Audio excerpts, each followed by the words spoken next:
Amigas y amigos del Canal 8, muy buenas noches. Muchas gracias por permitirnos entrar a sus hogares de nueva cuenta a través de su programa La Voz de las Letras, en donde cada semana conversamos con un escritor sudcaliforniano, pero también con aquellas mujeres y hombres que hacen de la cultura, las costumbres, las tradiciones y nuestra historia.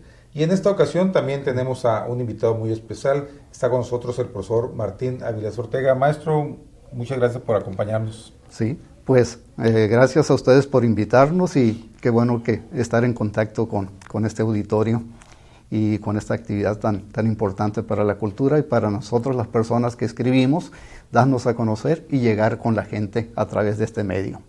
Muy bien, pues amigas, el profesor Martín Avilés es un profesor egresado de la escuela, hoy Benemérita Escuela Normal Urbana, profesor Domingo Carballo Félix, y se desempeñó pues, como maestro de grupo en diferentes partes de Baja California Sur. También ha ocupado la presidencia de escritores sudcalifornianos y ha publicado en diversos medios, y precisamente pues la invitación corre con el motivo de que recientemente se presentó Una mirada de los cronistas, la ciudad de La Paz a mediados del siglo XX, 1940-1970, que ustedes pueden adquirir próximamente en algunos puntos en esta capital. Pues maestro, antes de poder platicar directamente sobre su participación en esta pues recopilación de crónicas sobre lo que era nuestra ciudad capital, me gustaría pues preguntarle antes cómo surgió en usted pues este interés por escribir, además de la crónica, cuentos, pues ¿cuáles fueron sus inicios? Sí, bueno, inicialmente se dice que todo buen lector puede convertirse en un escritor. Desde muy joven yo fui un lector muy asiduo. A los 13, 14 años encargaba a la Ciudad de México libros, a la editorial Porrúa, me mandaban una publicación donde venían todos los títulos y los costos, y cada 3, 4 meses yo encargaba 3 o 4 libros que me duraban ese tiempo, juntaba dinero que me daban y volvía a encargar. Ya con mi formación de maestro, ya trabajando, pues hay que llenar informes, hay que hacer mucha lectura, hay que estar en contacto con diferentes tipos de obras literarias, y ya en secundaria yo me especialicé en lengua y literatura españolas. Lógicamente había que conocer a los autores, sus obras, los diferentes tipos de obras literarias, sus contenidos, y fue como me nació a mí el interés por escribir. Entonces esto ya tiene sus 40 años, más o menos, 45 años, y comencé a publicar en revistas, en periódicos, artículos periodísticos. Trabajé sin cobrar, porque así lo hacíamos, en periodismo cultural, en el Eco de California, alrededor de 10 años. Ahí lo bueno era que teníamos libertad para escribir de todo. Era un colaborador permanente, prácticamente. Fue un colaborador que escribió diferentes tipos de artículo periodístico. Entonces, ahí me nació ya el interés y la práctica por hacerlo más, de lo cual me ha gustado más el cuento, la crónica, el relato, la anécdota y la poesía de tipo humorístico. Calaveras, podía ser 70, 80 calaveras en una tarde, en una noche. La poesía en serio no se me da mucho. Soy más narrador, poeta casi no. Y maestro, bueno, dentro de los trabajos que le conocemos, bueno, usted pone mucho énfasis, no sé qué tan consciente lo sea, y para allá va la pregunta, pues acerca del ser de los sudcalifornianos, de las características de los paceños en particular, y pues de las costumbres y tradiciones que hemos venido desarrollando como sociedad. Me ha interesado mucho nuestro entorno y nuestro pasado. Yo soy nativo de aquí de La Paz, soy del año 48, y me ha tocado vivir diferentes etapas, y la etapa que viví de niño y lo que miraba yo en La Paz como niño, como adolescente, ha cambiado sustancialmente. Entonces me ha gustado conservar aquellas experiencias y aquellos hechos que forman parte de nuestro pasado reciente. Comenzó a gustarme la crónica como una manera de recordar, de hacer vivir aquellas cosas que las nuevas generaciones no les ha tocado, y también ser partícipe de aquello que me contaron, de aquello que vi. Entonces, me gusta mucho el aspecto histórico. Siento yo que conozco bastante de todo nuestro estado, del municipio de La Paz y de la ciudad de La Paz en especial. Entonces, es el gusto por transmitir y retransmitir leyendas, anécdotas, situaciones que conforman nuestro estilo de ser y que nos hacen recordar que el sudcaliforniano tiene un sello distintivo en su manera de ser, de tratar, de ver la cosa humorística, el trabajo, y que no hay que perderlo de vista, aunque ya no lo tengamos como fue antes. ¿El humor en ese sentido entonces es algo natural en los sudcalifornianos? Sí, el humor tiene algo especial, ya lo he comentado alguna ocasión. El humor de los sudcalifornianos es ágil, es oportuno, es sencillo, aparentemente no lastima, aparentemente el personaje que está contando las cosas suele aparecer como un personaje que dice las cosas inocentemente, pero tiene el sentido oculto con una ironía, con un sarcasmo que en ocasiones no lo entendemos hasta que ya pasó y lo podemos admitir. Maestro, pues si nos permite un momento, vamos a continuar esta conversación. Después de una pequeña pausa, regresamos en un momento.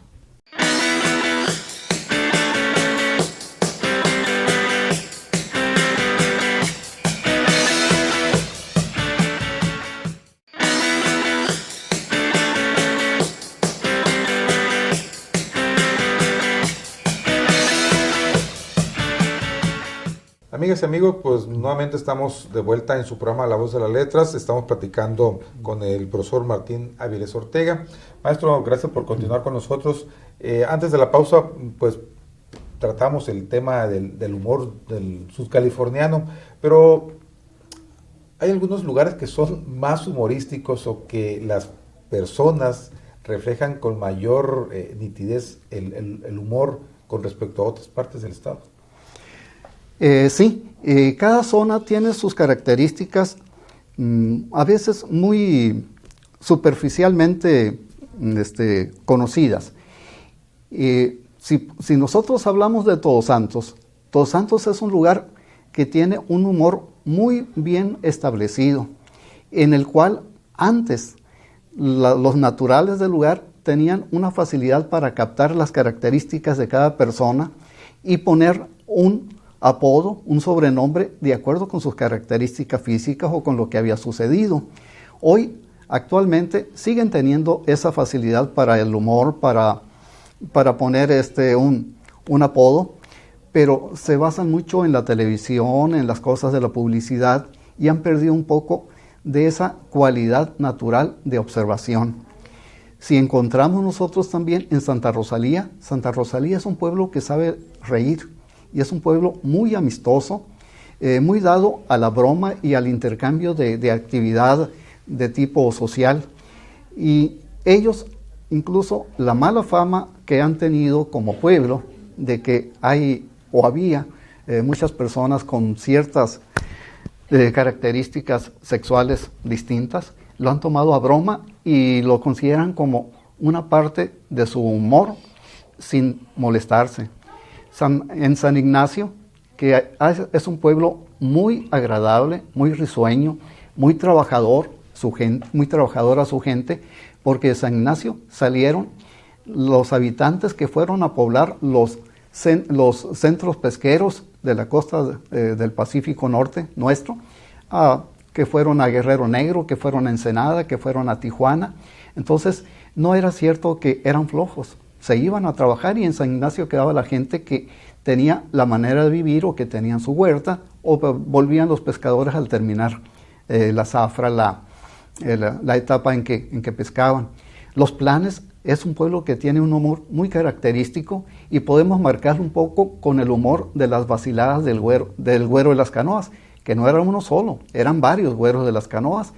A ellos ellos hicieron varias anécdotas en las cuales aparentemente suelen dar la impresión de que son personas que no tienen mucho conocimiento, pero tienen una gran actividad de tipo mental para adelantarse a la persona que escucha su anécdota.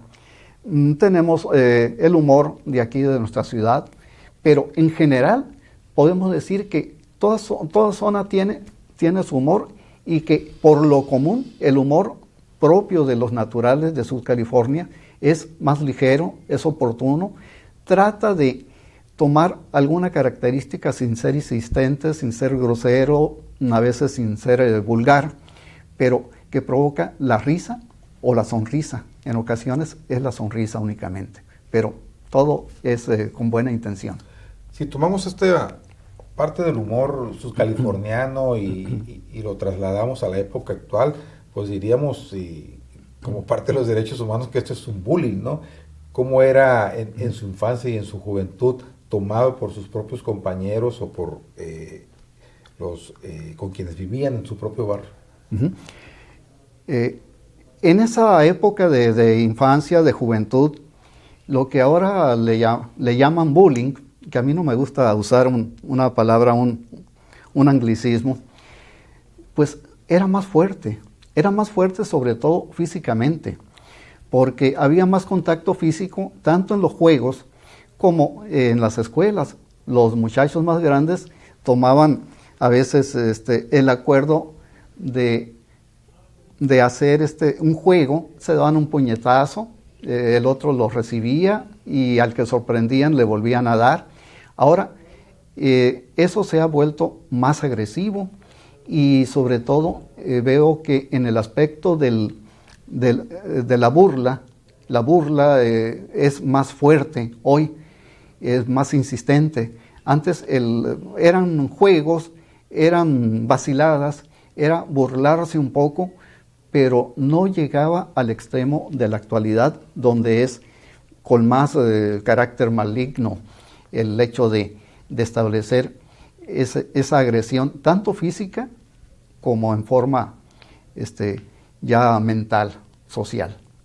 Ahora dicen que hay que llevar a los niños con un psicólogo, ¿no? Antes se decía, bueno, con un chanclazo se arreglaba y componíamos la situación.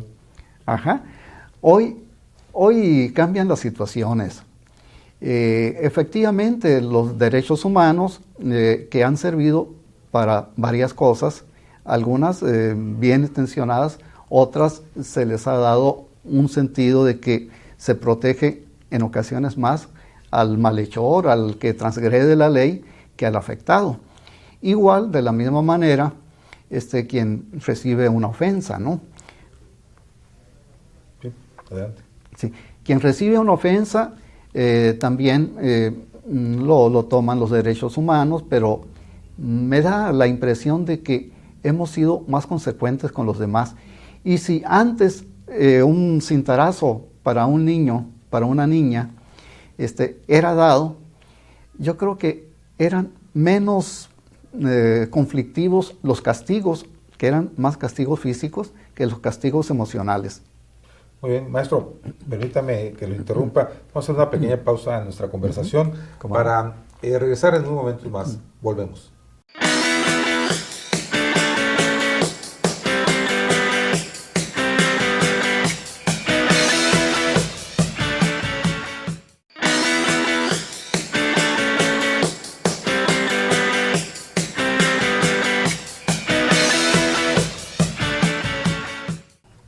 Amigas y amigos, regresamos a La Voz de la Letra. Estamos platicando con el profesor Martín Avilés Ortega, quien recientemente participó en una colección de crónicas acerca de la vida a mediados del siglo XX en nuestra capital, en la ciudad de La Paz, una mirada de los cronistas. Y maestro, pues finalmente, antes de concluir el programa, me gustaría preguntarle, pues su participación evoca de alguna manera una vida en la ciudad de La Paz. ¿Podríamos decir que esa parte de La Paz ya se fue? Se fue la esencia.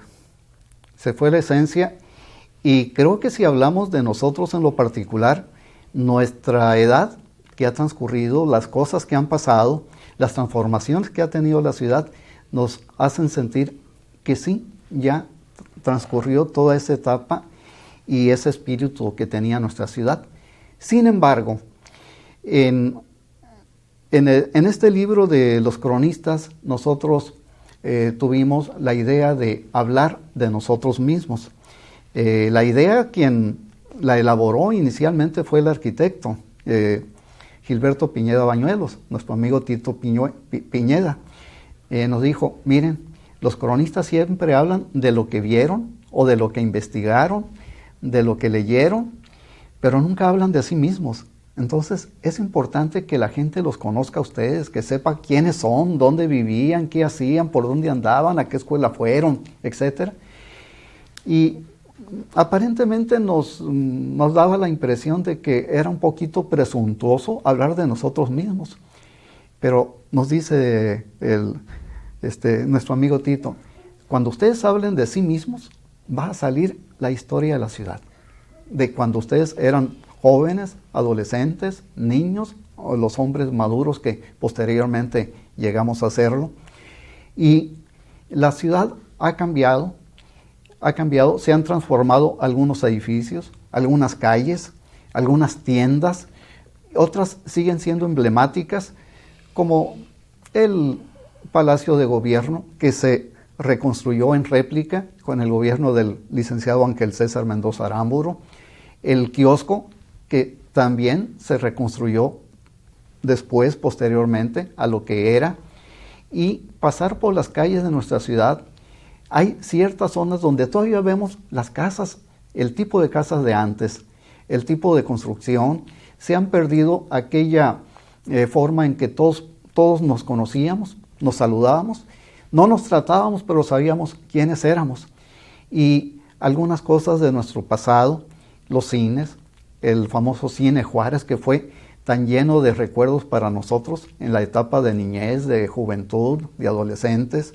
La iglesia, que la iglesia católica era la que tenía más fieles, y además era como una parte de nuestra vida social el ir a misa los domingos, y después nos pasaban a una serie allá en el Salón Anáhuac, los que vivíamos por acá en el centro, en la parroquia, ir a caminar al malecón, familias que iban al Mogote, que iban al Coromuela a bañarse. Entonces la ciudad ha cambiado, pero conserva cierta tranquilidad o cierto recuerdo de esa época que actualmente, con la inseguridad, ya no tenemos nosotros esa cercanía con los demás como lo tuvimos cuando estábamos en épocas pasadas. Bien, maestro, pues permítame comentar con nuestro auditorio. Bueno, en una mirada de los cronistas, en realidad todos nacieron en la ciudad de La Paz, a excepción del profesor Leonardo Reyes Silva, que aunque nació en Santa Rosalía, pero pues muy pronto también vivió en la ciudad de La Paz. Entonces, forman parte de este libro los maestros Leonardo Reyes Silva, Eligio Moisés Coronado, Gilberto Ibarra Rivera y el maestro Martín Avilés, y junto con la participación y la coordinación de los trabajos del arquitecto Gilberto Piñeda Bañuelos. Y maestro, bueno, de alguna manera ustedes tienen en este trabajo, por último me gustaría preguntarle brevemente, pues esta necesidad de que tenemos que transmitirle a las próximas generaciones o a las que ya están muy pequeñas, pues esta esencia de lo que es la paz. Creemos que es una obligación nuestra, sobre todo de las clases o de las personas de más edad, contar lo que vimos, contar lo que vivimos, contar por dónde anduvimos y qué había en esas calles, en esos barrios, en esas zonas, porque es una manera de querer a nuestra ciudad, es una manera de recordarle a los demás cómo era nuestro entorno, y creo que siendo cronistas o gustándonos la crónica y amando nuestra ciudad y nuestro municipio, nuestro estado, tenemos la obligación de recordar aquello que nosotros también recordamos. Porque así como sentimos el aspecto nostálgico en nuestros recuerdos, así los demás van a entender que hablamos de algo bello, de algo agradable, de algo que nosotros quisimos y de algo que siempre está presente en nuestro recuerdo. Se dice que recordar es vivir. Sí. Y por lo tanto hay que vivir en el recuerdo, pero hay que vivir en el presente y saber que lo nuestro, nuestra etapa, nuestro presente, está derivado de un pasado y que el pasado siempre es bueno conocerlo. Muy bien, pues maestro, me quedo como siempre con algunas preguntas pendientes para usted. Espero que próximamente podamos estar nuevamente en una conversación como en esta ocasión. Muchas gracias, maestro. Pues muchísimas gracias por invitarnos. Estamos prestos para cuando ustedes lo decidan y nos inviten a venir y platicar con ustedes y platicar con el público y hacerles parte de nuestras ideas y de nuestras acciones. Gracias. Muchas gracias. Pues amigas y amigos, está la invitación en esta ocasión con el libro Una mirada de los cronistas, pues una manera de querer más a nuestra ciudad. Los esperamos el próximo martes nuevamente en la señal del Canal 8. Recuerden, a las 8 de la noche. Que descansen.